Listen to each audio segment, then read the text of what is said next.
welcome.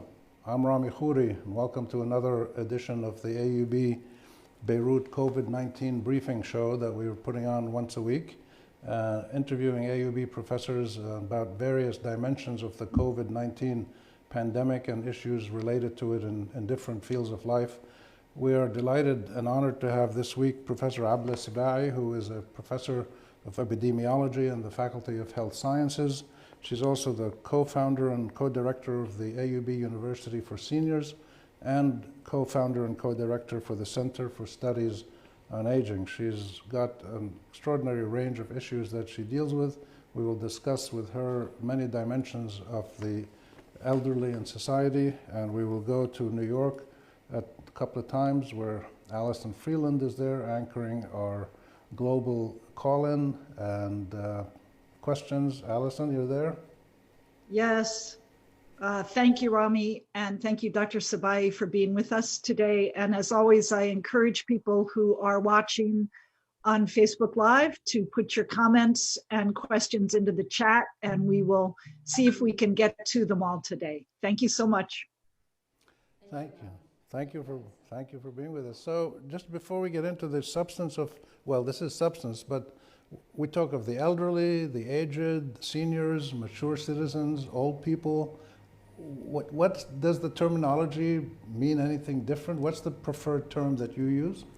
Okay, there is a kind of structure behind why we use one versus the other. For example, we don't like to use elderly, because elderly has some kind of ageist kind of connotation. Okay. We use older adults. We use elderly as an adjective, but not a noun by itself. Okay. So age is the cut-off point. Aging is the process, and the older adults are the people themselves. Okay, whom we talk about when we talk about age and aging in general. So you talk about older adults. Older adults. Okay. How about mature seniors? We love seniors, and that's why we labeled and gave the title University for Seniors for our program at AUB. Actually, we had a workshop and focus group discussions before we came into what title we want to give it.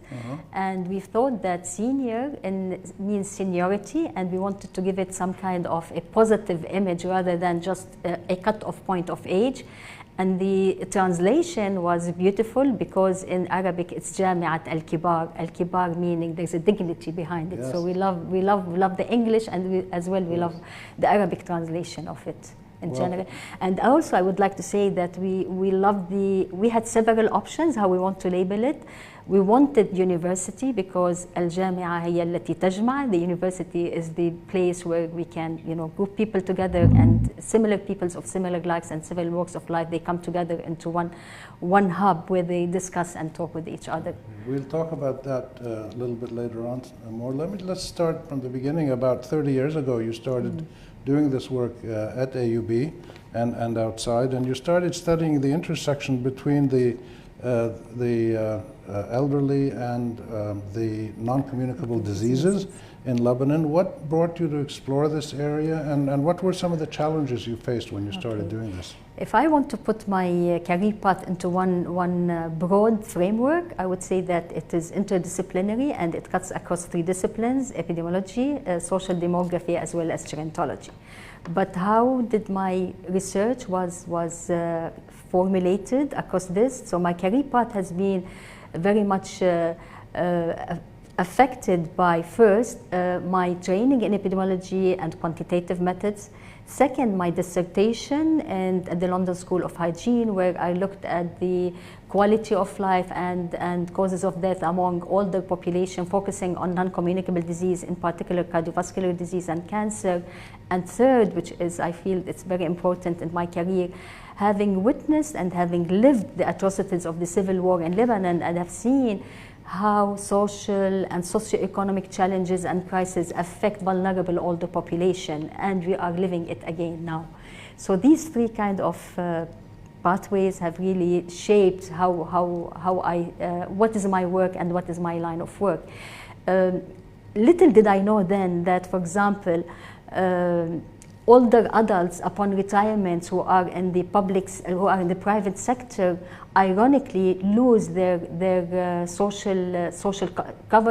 health coverage at the time of retirement, at the time when exactly they need it most. In the private or public or both? I will talk more about this later on if you'd like, but now it's mainly it's only in the private sector, not in the public sector, and there is hence a kind of differential and inequity when we talk about private versus public, when we talk formal, non-formal. So all of these issues came together for me to have an interest about the vulnerability of older population. And back then and until today, I would say older population are marginalized when we talk about policies, programs, research, and it's also underfunded in general.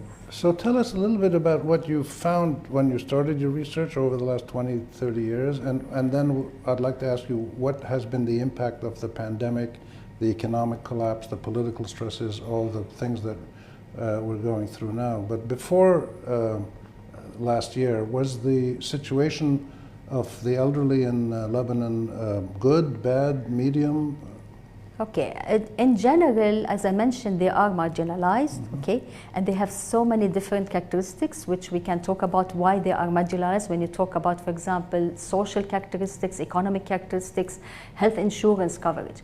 But if I want to go back a little bit also about the challenges which I had early in my career, starting in 1997, there were, as you know, Rami, Lebanon is plagued with the lack of data. Yes. And even when we have the data, governments do not share with us the data. Yes. So eventually we, as epidemiologists and quantitative people, we were at the beginning of our careers, we usually do what the government is supposed to be doing. Right. So I focused originally on, for example, what are the demographic indicators, like aging indices, what are the epidemiological indicators, like what is the cause of structure cause of death structure in the population. This is one. The other thing is that we, because this field does not have the same glamour, it does not as sexy, I would say, like other fields, there were a lot of challenges in finding funding and in finding collaborators. So lack of funding, low number of collaborators, as well as lack of data altogether, pushed me to actually ask myself, okay, why I am doing this, and is this, I would say, cost effective? Because, you know, in research there's a lot of investment, and we really need to be very careful about where we invest our time and money. Yeah, but the sentiment generally in our part of the world here and other developing countries is that these are family-based cultures. Old people, elderly people, retired people often are either living with their children or next door to them in the same building or down the street. So is this a misconception, or are there a lot of elderly people who don't have anybody to take care of them? Who takes care of old people? Okay.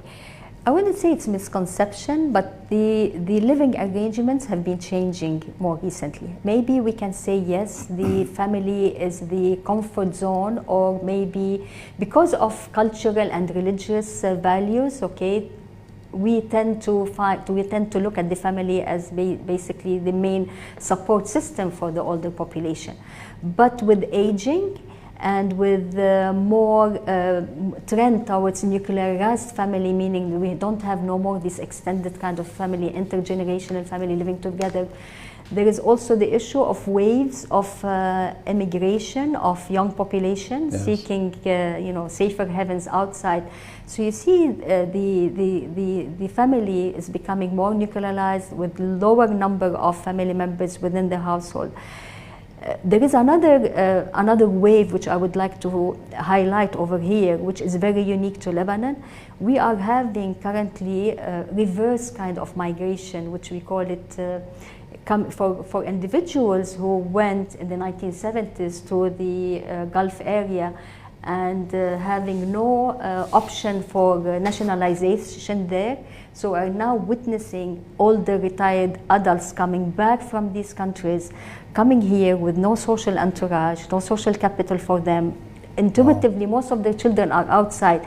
So both the out-migration of the young generation and the in-migration of the older population back home, this increases the proportion of older adults and makes the issue a little bit more tough, not only for the family, but also at the governmental level. But presumably with better health care, people are living longer, a lot of young people who have migrated still. The number of elderly in society, proportional to all of society, probably is growing, or is it not? It is growing, and we currently, Lebanon includes close to 11% of the population are estimated to be age 65 and above, and this is the highest in the region, followed only by Tunisia. Wow. And not only that, we have also the highest proportion of older people living alone.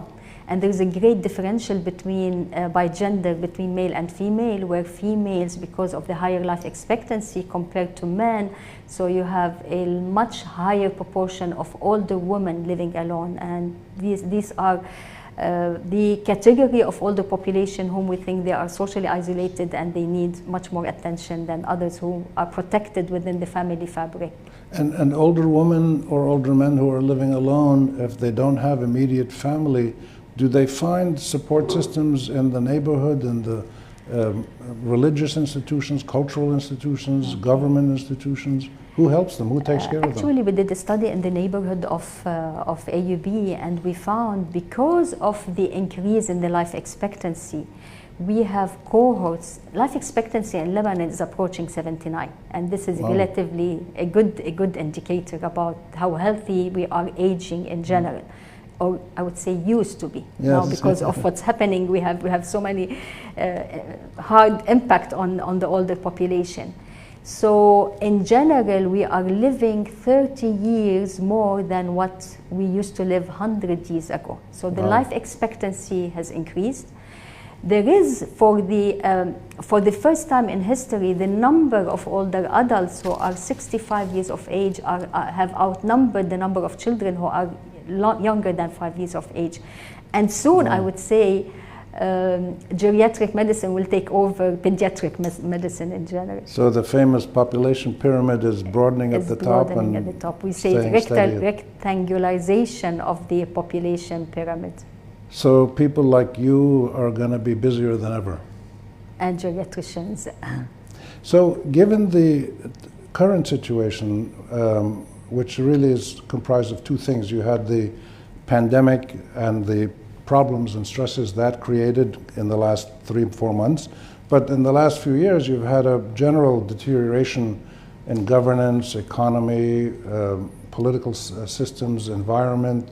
Most aspects of Lebanon have been deteriorating slowly in recent years. And when you put those two together, that's a real shock. And if the elderly are vulnerable, yes. So how do you see the elderly now in the midst of the pandemic?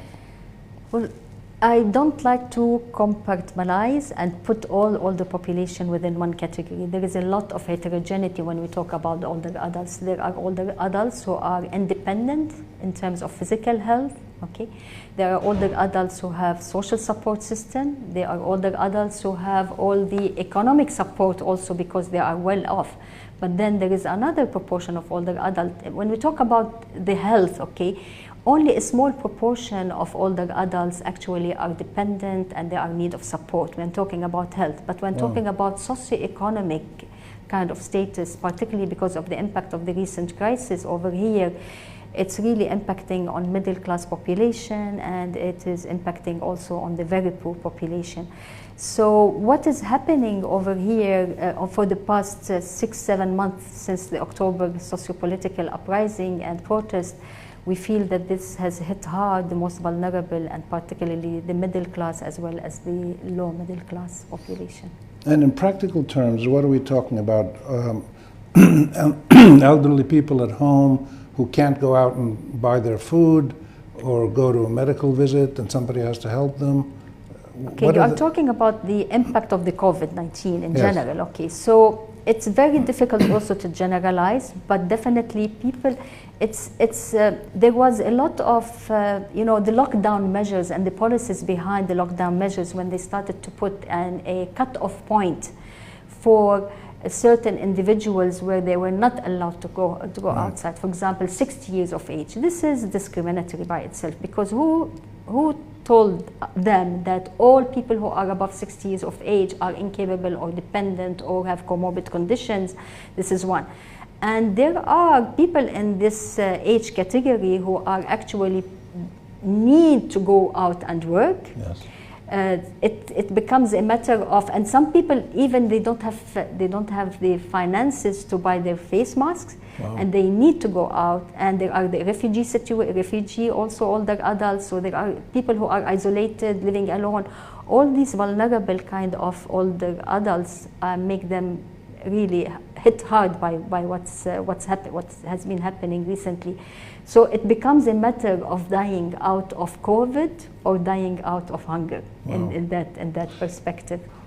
And what institutions are there in society other than the family and the neighbors that can provide some assistance? You are not talking about elderly homes, okay, and institutions. You are talking about opportunities for support system. Yes. For the older population. We actually, so many older adults live in, so many older adults, they long to contribute back to the society. Mm-hmm. So we are retiring at the age of 65. And if our life expectancy is close to 80, so we're talking about at least 15 to 20 years where people are still energized, people would like to contribute and to give back to the community. Some of them, according to studies, they are engaged at 1 in every 5 older adults, 70 to 85 years of age are engaged in at least one NGO in the community. Wow. So you see the contribution of the older adults, and hence I would like to stress also about the positive image and the contribution, the positive image of aging in Lebanon. We need to change this narrative, how we think, how we feel, and how we act towards older population. They are so many of them are still healthy. They want to contribute and do contribute, not only in the community. There's a lot of input of older adults to their own family members, to the children. Of course. So if the older person is financially stable and independent, usually studies have indicated that exchanges go downward. So it is from the parent to the children, not only in terms of finances, but quite often in terms of taking care of their grandchildren, right. Doing some errands for their children, and other examples. So they do really contribute. The exchange becomes from bottom up only towards the end of years of our life, when we become really disabled and we are stuck with some degenerative diseases. So the support system will be reversed from the children to the older population. Is there a mandatory retirement age in Lebanon? It depends on the sector. Okay. Some sectors is as young as 52 years of age for those who are in the army, for example. Others, but the majority is 64 years of age. 64 years of age. But the issue is not the age at retirement. The issue is this inequity in the social security system, social pension systems between those in the public and the private sector. Those workers in the public sector usually working in the government, in the army, in public domain, they have much greater benefits and they are much more privileged in terms of health insurance and in terms of pension plans, يعني معاش تقاعدي بالأخير. Whereas, but these constitute only around 10% of the population, older people. But the majority of population who are in the private sector are usually insured during their working years by the National Social Security Fund. Right. National Social Security Fund, upon retirement, they just give a lump sum to the retired older person. Right. And we know that with the valuation of the lira, Tarok al-Layeton, and usually this kind of lump sum is spent in the first few years, so you are left with so many years where you don't have any support system. This inequity makes a big issue, and I feel that there is a need to correct it over here. And there's also the other section who are in the non-formal sector, yani wage workers, agricultural workers, females, for example, who work with the family without being paid, without having any kind of a formal payment, they fall in the cracks of the system. Wow. We have some questions from New York. Allison? Yes, and I'd like to say there's quite a fan base, Dr. Sibai, for the work that you're doing, from John and Therese, Majdi, Gada, Carolyn, Maria, Jirji, Serene, Azmi, Doreen, Sana, Dumia, also known as Didi, and Sylvain. And we have greetings from around the United States and Lebanon and other places. And the reason I'm reading all these names is that it would appear that the work that you're doing, especially for this group at the University for Seniors, is really striking a note and providing a great service. And I wonder if you could categorize maybe the top 3 things that you think this University for Seniors is providing for people, because obviously it is getting a great response. Okay, University for Seniors. So we established the university, co-founded it in the year 2010. We were supposed to be celebrating the 10th anniversary this year. Right. Well, so we will. it was founded on the basis that we felt that there is a group, a segment of the older population who are still healthy and they long for opportunities to be engaged. There are 3 guiding principles for the University for Seniors. We want them to be intellectually stimulated, we want them to be socially connected, and we want them to be physically active. So in all our offerings, we are trying to work on social capital, on spiritual capital, and intellectual capital all together. When we established it like 10 years ago, we never thought that it will have this impact. And let me tell you, Rami, that really at the beginning we thought that this will bring people, older people who have similar likes with each other, bring them together, take courses and go back. The impact is much, much beyond the University for Seniors. The impact is not on the individuals, the impact is on the family. The impact is not within the term of the University for Seniors, but the impact is beyond the term of the university. How can you give us examples? How do you? Yeah, to give you an example, we have, there are people who come to us and tell us, my mother is a changed person now. We are happier at home. Wow. We can interact with her and we can discuss with her at the different levels. So it's impacting on the family. And not only that, some people come to tell us that, for example, I've never thought that I'm a busy person. My father is alone at home, and I've always wondered how I want him to be engaged all the time. And I have my children, and I'm working full time. So for me, and for my father to come to the AUB and on a regular basis to attend courses, for them, we are relieving the family from additional role. Wow. To entertain their older parents, okay? That's to entertain socially and intellectually. That's amazing. Yeah, at the beginning, older women used to come and tell us that, my grandchildren barely come and visit us. Now, you know what the grandchildren who are some of them are students at AUB, بيقولوا لنا رجعوا لي تيتا على البيت. يعني Teta or my mother is no more ما عم تتهدى تطلع من الهيدا. انه they see now the lecture is at 10 o'clock, they get dressed, they come over here and they are very much engaged. So it's really impacting on the family. The other thing which I'm telling you that it's impacting beyond the intellectual stimulation, I feel as a public health person, I would describe the program as a public health intervention program. Wow. Intervening in the lives of older population and delaying the decline and preserving the reserve over the year.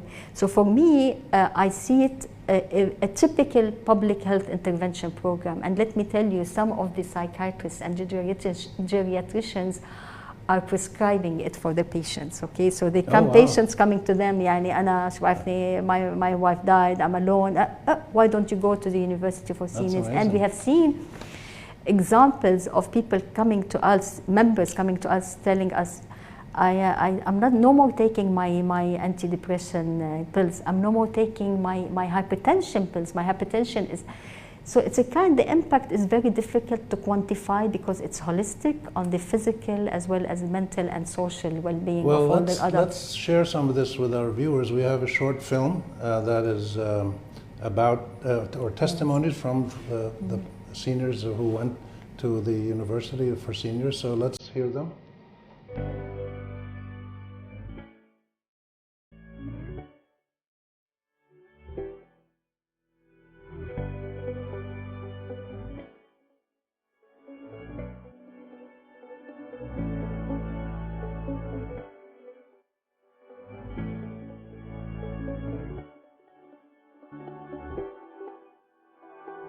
عائلة ثقافية. Warmth and sincere community.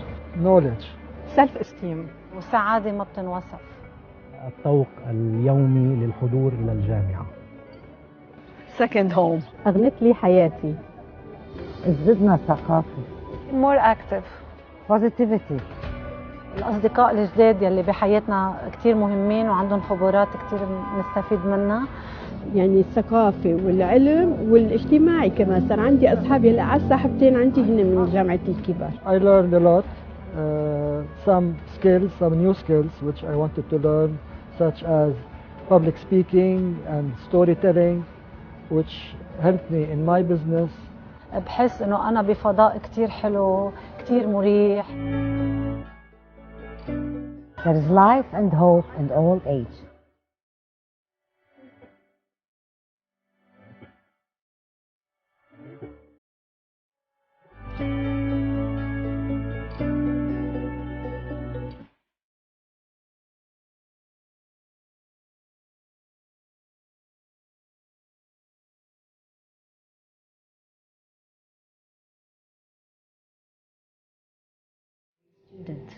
Well, that's well-deserved praise and appreciation. Thank you. It was done on a shoestring budget, if I tell you. And so far, we haven't, it have been self-sustained by itself by the minimal membership fee which we have from our members. And how many participants do you have, say, on average? We usually have between 550 to around 550 per year. Per year. Okay. And what's not problematic, what's enriching in this program is that if you compare it with the regular student body at AUB, the regular student body, you have students coming and graduating after 3 years, so they go. And the teacher is the same, the courses are the same with some updates every term. At the University for Seniors, our members are aging with us, so it's a cohort of our members, okay? Wow. And we need to change the courses on each term basis, so you can imagine our committee member, curriculum committee, how much investment they do in order to build up a program on each term, which is totally different than the program before it or the program. So it's really a very rich program and very diversified. What do you learn from the elderly, older adults who are students, the seniors who come to the classes? What do you learn from their comments, from their suggestions, from their reactions? Do they ask you about certain topics they'd like to learn about? It is very participatory, actually. The governance of this program is very participatory. We have the curriculum committee is composed, in addition to our team, it's composed of the seniors themselves. So they sit with us at the table and we discuss what they want for the next term. And we do have some kind of, I would say not evaluation, but a kind of an assessment towards each term. It's similar to the ICE which we have at AUB here. Yes. And we ask them, what are you interested in? What type of topics?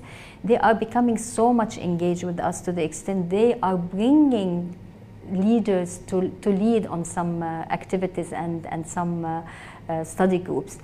Wow. I would like also to say that it is all built on voluntary work from our leaders who come and give the courses. Some of them are faculty members, professors at AUB, some of them are outside AUB, but we have built a roster of around 400 volunteers who have been involved with us at one point in time with the program. Wow.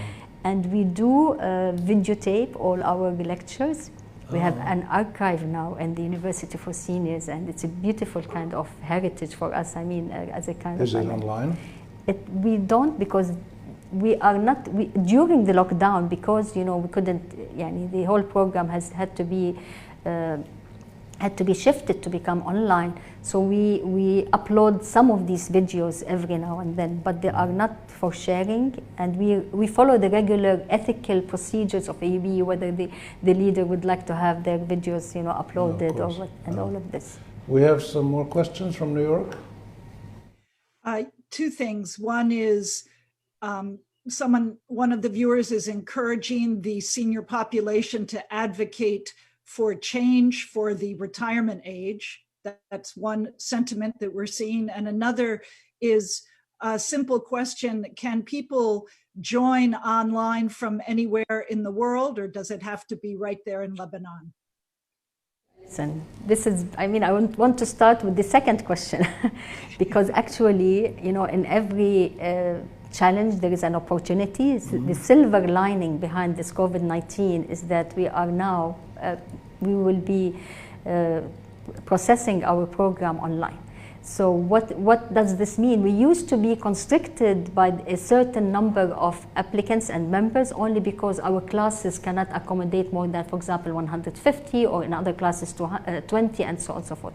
But now, because it is becoming online, we have now a kind of a marketing campaign. We are working on a marketing campaign to reach to individuals who are no more geographically constrained to come to AUB only to sit in the classes and attend these lectures. Yes, we are planning on increasing and breaking the geographical boundaries so that it can attract people from different, not only in Lebanon, but also from different countries worldwide, hopefully. And the courses, the offerings that you offer, they're not about the elderly, they're about everything in society. It is learning for the pleasure of learning. Yeah. It is for intellectual stimulation. Some of the courses of the lectures are in arts, other in health, the third in history, in economics, in politics. It is varied, and we try to make it diversified so that it can attract the interest, or we can capture the interest of so many of our members.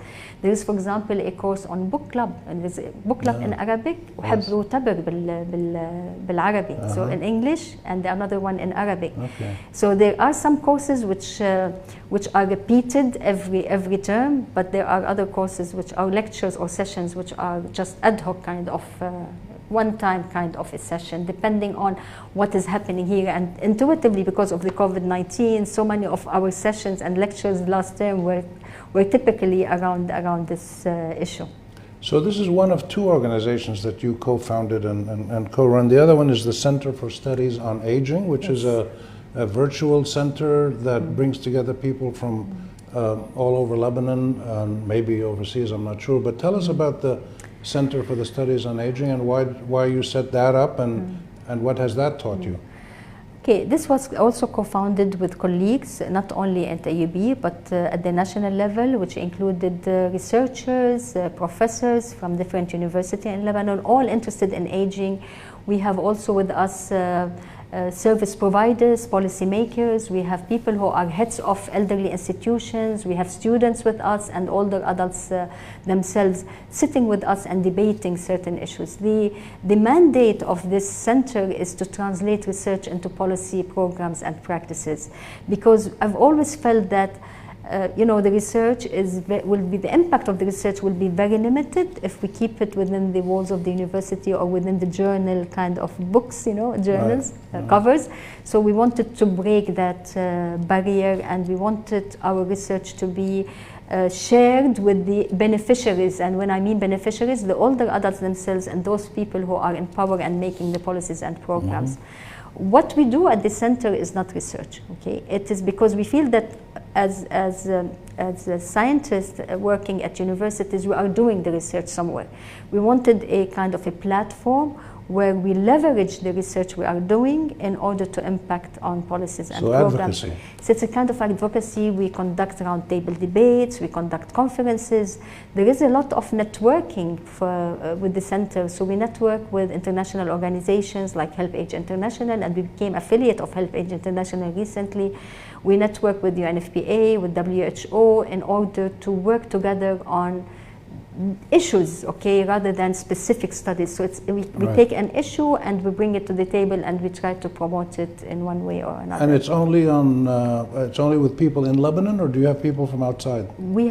It's only people in Lebanon, but the network which we have it's much wider than Lebanon. Currently, the center, and I'm very proud to say, is entrusted, for example, to develop the national strategy on older population in Lebanon with the Ministry of Social Affairs. We have very good relationship with the National Commission on Aging at the MOSA, at the Ministry of Social Affairs. So we are often called upon to do studies and to help them in their strategies in general.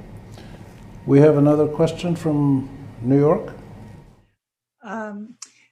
One is, could all ages be welcome at the University for Seniors?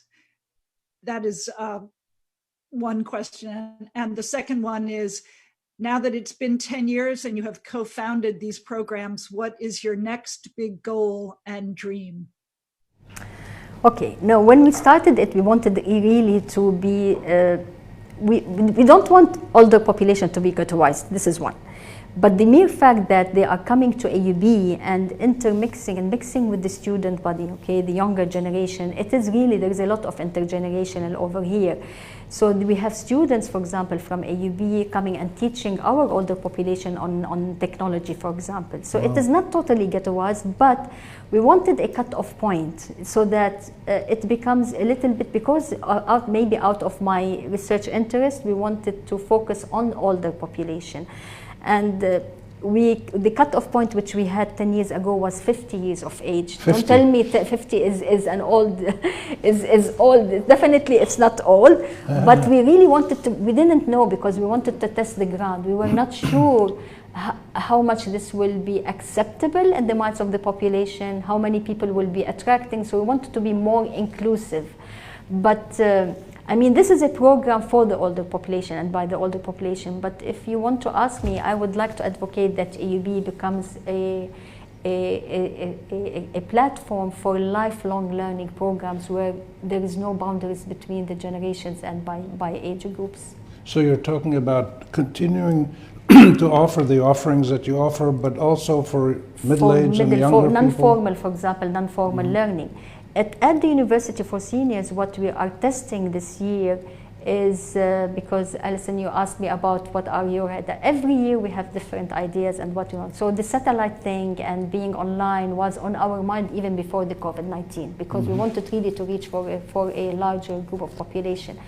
But what we are testing this year is to pick up few courses at AUB where the professor is ready to entertain 1 or 2 students from our university to sit with the younger generation, with the regular student body. As auditors? As auditors, and the interaction would be, I'm sure that the interaction will be beautiful, because we have had faculty members coming from AUB coming to us, and they give similar courses or similar sessions what they do give to the regular student money, and they come and tell us, it's very intriguing, the questions that come from these seasoned seniors with so much life and professional experiences.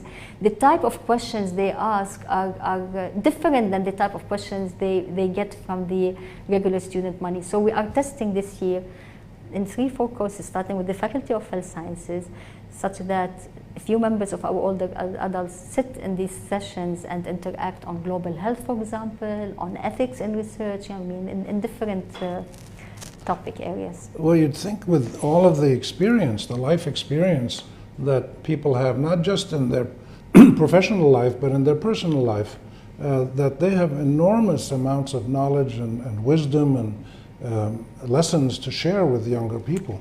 So they do come with this life and professional experiences, and they want to share with them. And we tested also. We have a program called Seniors to Seniors. Okay.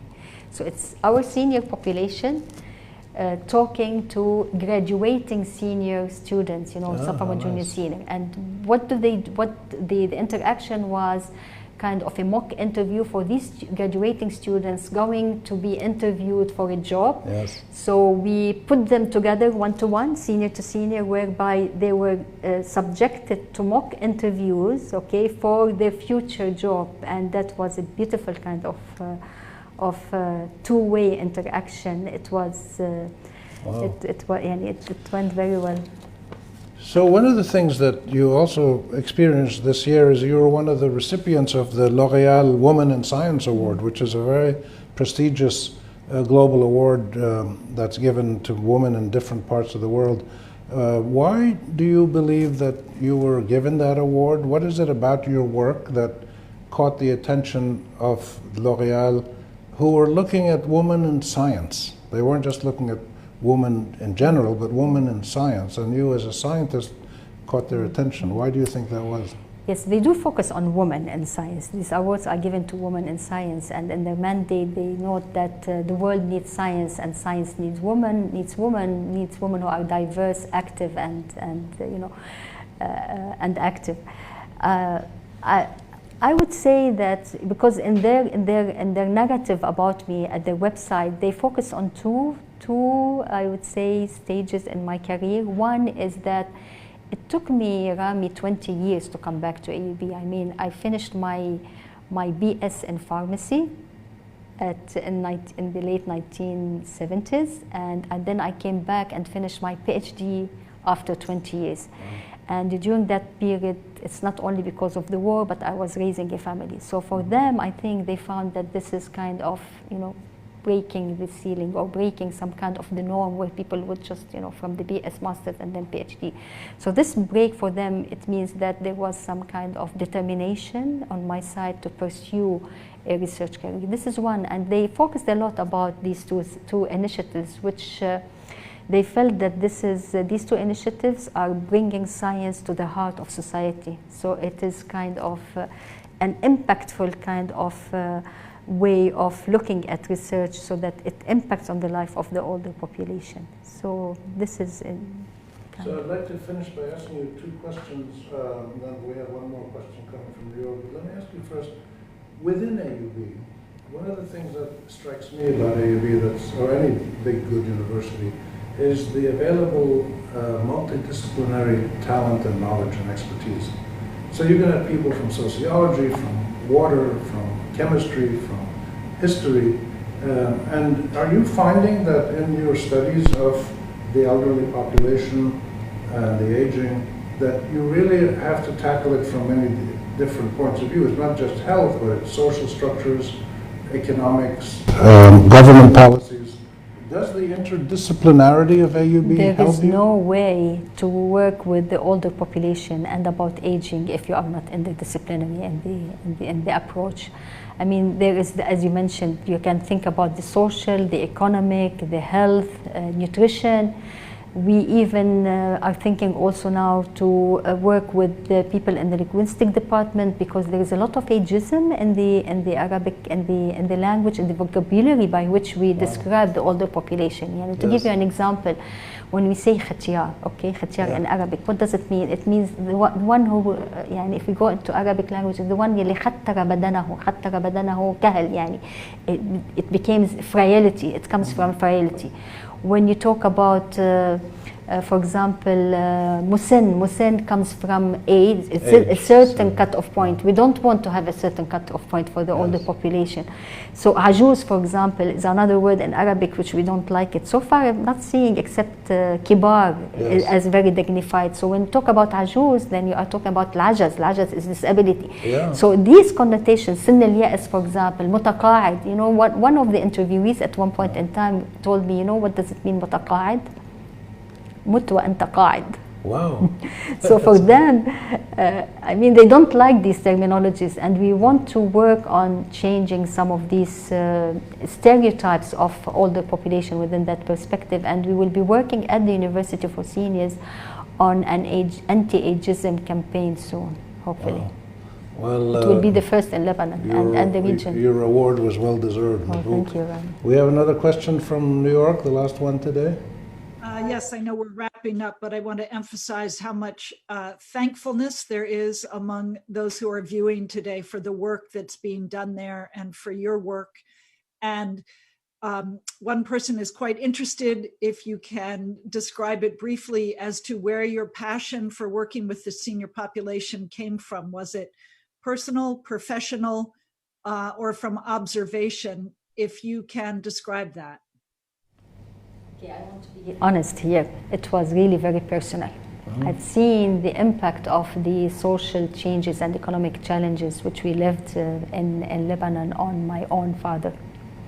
And yet he was resilient, and yet he's instilled on us hopefulness all the time. So I felt that in spite of the challenges, and I'm talking about an era where there were no, he was in private business, and he lost everything during the war, but yet he maintained his resilience and his positive spirit. And we're talking about years where there were no kind of social security or insurance coverage for the older population. So you could see all these factors, surrounding a person who have lost his very vibrant business at the prime of his career at the age of 55. Yet he maintained the hopefulness and the resilience, and he instilled in us all this. So I think that was also a little bit, there was some personal element in this. Wow. Well, there often is in the world of learning and working, and how people give to society when they see what society needs. Last question, tell me about your students. Do you find that your students are picking up on these discoveries that you're making and these new frontiers that you're identifying, that the elderly themselves are affirming themselves and their behavior? Is this opening up new fields of studies and new forms of perhaps activism? Yes, it's very rewarding when I see one of my students who is infected with this passion. And let me also say that it's not the students, but our team who are not necessarily, full professors at AUB, at the University for Seniors. They are also infected with this passion. Wow. It's very, for me, when I find that one of my students is pursuing her or his PhD or further studies in this field, I feel that I have impacted on further strengthening the workforce who are interested in this area. Well, thank you, Professor Abla Sibai, another thank you, Ron. Great professor at the Faculty of Health Science at AUB. Thank you for being with us, and good luck in your continued Thank you for this opportunity. Work. You bet. Thank you. That's it for today's episode. We'll be back next week with the last episode in this inaugural season of the AUB Beirut COVID-19 briefings. Maybe the name will change over time. But we will have one more episode next week, and we hope to have a professor from the psychiatry department to talk about psychological pressures, mental health pressures, emotional issues during this very trying, intense, and novel time when there's just incredible pressures on everybody in society, and people are cooped up and they can't travel, and economic stress and everything else, and psychiatrists can give us a lot of insights and some useful tips perhaps. So that's it for this episode. Thank you for being with us. Thank you for the team here and in New York, and join us again next week at the same time.